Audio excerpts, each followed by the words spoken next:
اور سعدیہ کے ساتھ آؤ سیکھیں حدیث، سیکھیں حدیث۔ السلام علیکم ورحمۃ اللہ وبرکاتہ۔ بابا جان۔ وعلیکم السلام ورحمۃ اللہ وبرکاتہ۔ سعد بیٹا، یہ کپڑے کہاں لے کر جا رہے ہیں؟ بابا جان، نماز جمعہ کی تیاری کرنے جا رہا ہوں۔ سعد بیٹا، جمعۃ المبارک کے دن غسل کرنا سنت مبارکہ ہے۔ ایک حدیث پاک میں اللہ کے آخری نبی صلی اللہ تعالی علیہ وآلہ وسلم نے ارشاد فرمایا، اے لوگو، جب یہ دن یعنی جمعۃ المبارک ہوا کرے تو نہا لیا کرو، اور چاہیے کہ ہر ایک اپنا بہترین تیل اور خوشبو لگا لیا کرے۔ یعنی جمعۃ المبارک کے دن غسل کر کے سر میں تیل لگا کر صاف ستھرے کپڑے پہن کر اس پر خوشبو لگا کر تیار ہونا چاہیے۔ لیکن بابا جان، یہ نہانے اور غسل کرنے میں کیا فرق ہے؟ سعد بیٹا، دیکھا جائے تو نہانا اور غسل کرنا ایک ہی بات ہے، لیکن اسلامی طور پر غسل کرنے میں کچھ چیزوں کا خیال رکھنا ضروری ہوتا ہے، کیونکہ غسل کے 3 فرائض ایسے ہیں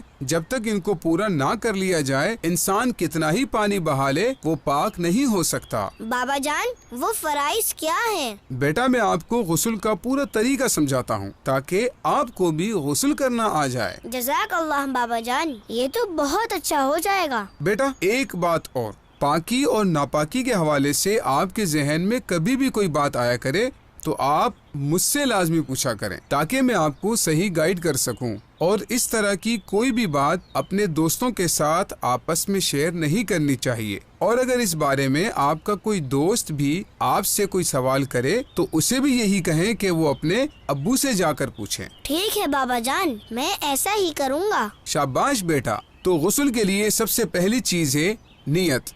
نیت دل کے ارادے کو کہتے ہیں۔ جیسا کہ ہم جانتے ہیں کہ نیت دل کے ارادے کا نام ہے، تو بس دل میں نیت کر لینا کافی ہے۔ جیسے ابھی آپ جمعۃ المبارک کے لیے غسل کرنے جا رہے ہیں تو آپ کے دل میں اس بات کا ارادہ ہی آپ کی نیت ہے۔ جی بابا جان۔ بیٹا، غسل میں سب سے پہلے دونوں ہاتھوں کو پہنچوں تک 3 بار دھوئیں، جیسے وضو میں سب سے پہلے ہاتھوں کو دھوتے ہیں، پھر اس طرح سے مکمل وضو کریں جیسے نماز کے لیے وضو کرتے ہیں۔ اس کے بعد اپنے ہاتھوں کو گیلا کر کے پورے جسم پر اس طرح سے ملیں۔ بابا جان، جیسے صابن سے ملتے ہیں؟ جی بیٹا، ویسے ہی۔ اگر آپ چاہیں تو صابن بھی استعمال کر سکتے ہیں۔ پھر 3 بار سیدھے کندھے پر پانی بہائیں، پھر 3 بار الٹے کندھے پر پانی بہائیں، اور اس کے بعد سر سے لے کر پورے بدن پر 3 مرتبہ پانی بہا دیجئے۔ پھر اچھی طرح پورے بدن پر اس طرح پانی بہائیں کہ جسم پر ایک بال برابر حصہ بھی ایسا نہ رہ جائے جس پر پانی نہ بہا ہو۔ تو بابا جان، یہ ہے غسل کا طریقہ؟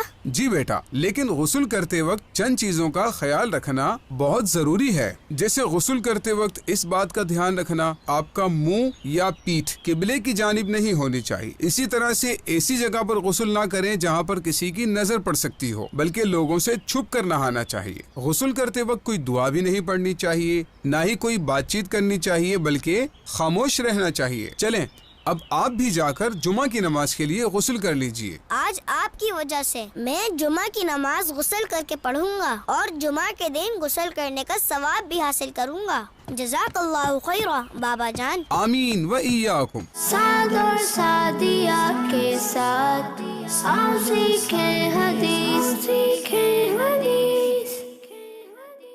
بچوں کا مدنی چینل آ گیا، بچوں کا آ گیا